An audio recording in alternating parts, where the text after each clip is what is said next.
Thank you for having us. We just published our risk barometer, so for those that cannot cover it in 30 seconds, please read it up. People are most worried about politics at this moment, which is through the last 30 years, we haven't really worried much about it. We worried a lot about technology, about many other things, and climate. But really at the top of the agenda is politics, and it's nothing new, and it's really severe.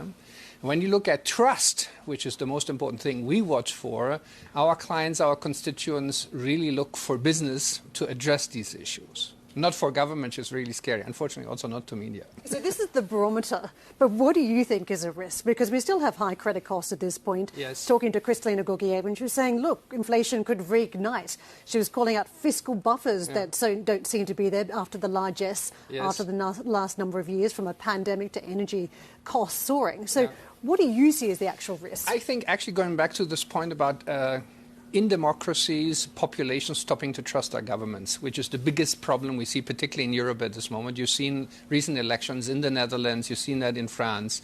And societies are polarizing because our leaders are not addressing the needs of the people.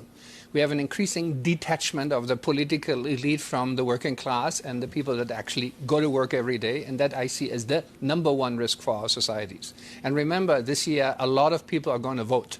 So we need to make sure they vote for the right things and are not just venting anger. Well, there is so much change coming, and we've seen even in Europe that climate change is a source of anger as well. The big theme here is rebuilding trust in Davos. How do we tackle transformation without leaving parts of economies behind, populations that feel disenfranchised by the process? The first thing what is driven by trust is you start with saying the truth. When you say, I have to invest hundreds of billions in transforming our economy, it means you have to take the money from somewhere else because there's an unlimited amount of that capacity that you mentioned, and we're not telling the people the truth. It says we can have this transformation for free and everybody keeps the subsidies, and it doesn't work. So the first thing is say the truth. What will be the economic cost? What will be the human cost? And then offer solutions. This is also a problem here. We talk a lot about the problems. We talk too little about what are the practical solutions by which we will solve things.